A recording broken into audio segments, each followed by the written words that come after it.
Okay, in this video I'm going to show you how to install a damper holder back to the printer. So if you have the original damper holder, you need to remove all the dampers.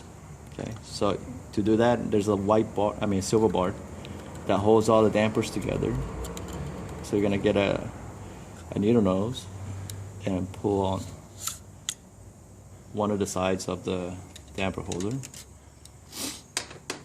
and remove all the dampers. So there's a plastic bar that actually locks them in. Push it down and then take all the dampers out and put it on in a brand new damper holder. The same way, you're gonna put it back just like that and push it down to kind of lock it in slightly, and put the silver bar back in. You can install it from either side, and there's this little, this fins that has to be on top of it. There's 4 of them, so 1, 2, 3, 4. You gotta put it right on top against that and the damper. Keep pushing it in all the way through. Okay. Get your nose right here and push it more in.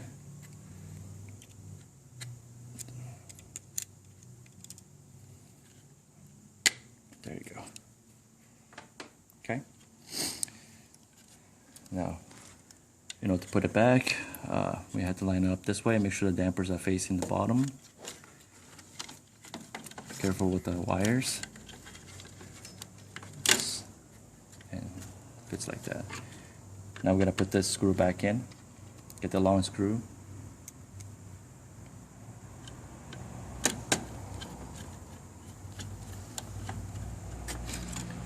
Lock it in there.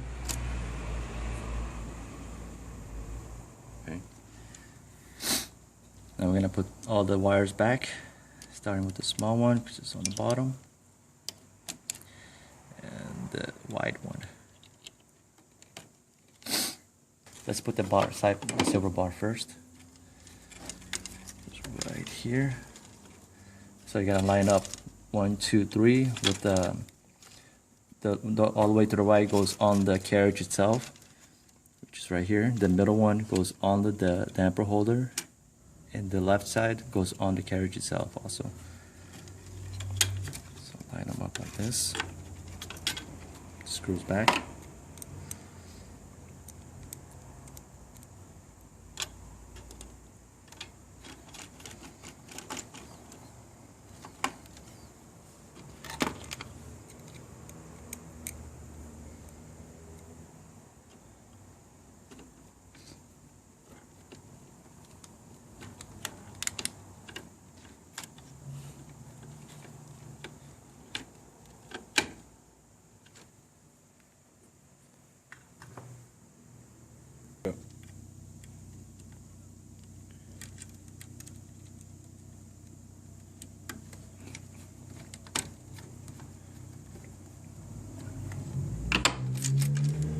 And now the spring.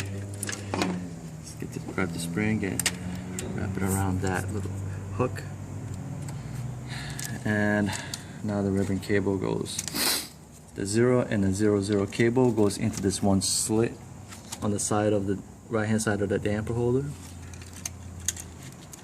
Just push it in all the way down. And the 0 cable goes on to the sensor right here on this little board. When you put the ribbon cables back in, make sure to match it, line it up with the contact. Make sure that they're all in first, and then push it in.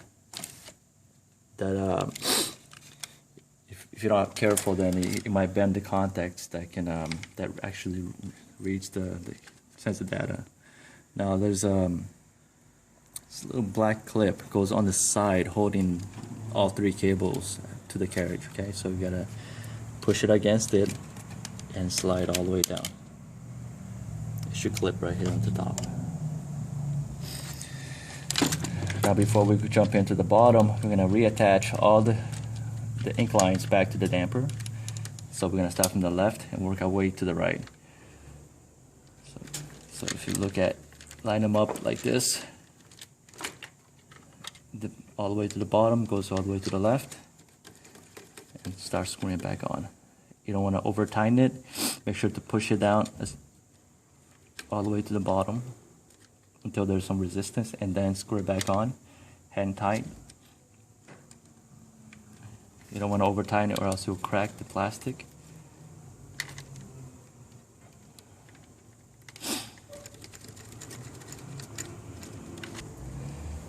Now that we screw everything back on, we're going to need access to the bottom side of the carriage. So let's grab it and flip it this way.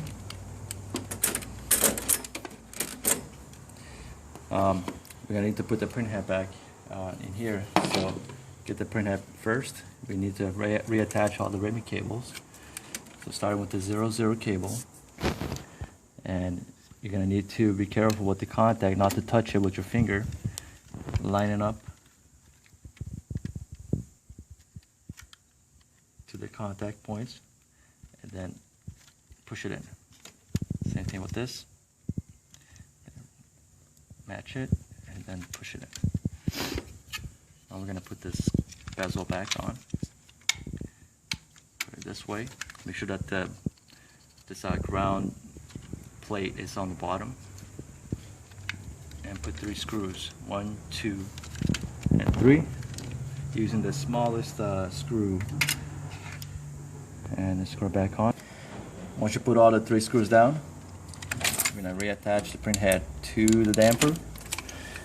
Be careful with this fork. It needs to be on the outside, touching this little bronze fork.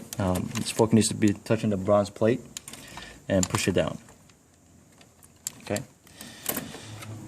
Now we're going to have to screw the bezel back to the carriage unit. So there's 1, 2, and 3 screws. And we're going to put all the screws back.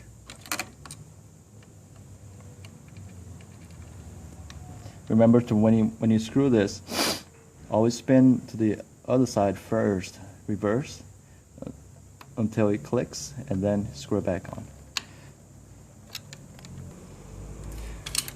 Now that we have put all the screws back, let's flip the carriage back into a normal form.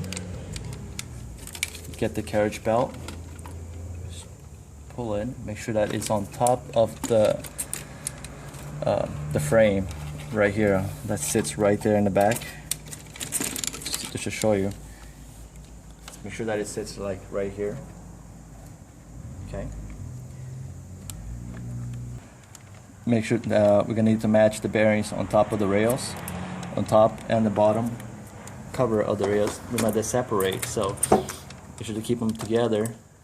Put the bearings back on top of it, both the front and the back. This one's a little loose, so push them together with your finger, and then push it towards you, pull it towards you, and then pull it down. So you're gonna do final inspection, look around to see if the bearing's not sitting in between these little 2 covers. Once you verify that it's not, we need to put the carriage belt back. So one trick that you can use, but you got to be careful not to knock this out of the place, is to use this part of the frame to pull the belt. And you could put out a little bit. You don't have to push it all the way in. You could let the carriage do that for you. So slide the carriage all the way to the home position. And then it snaps back in.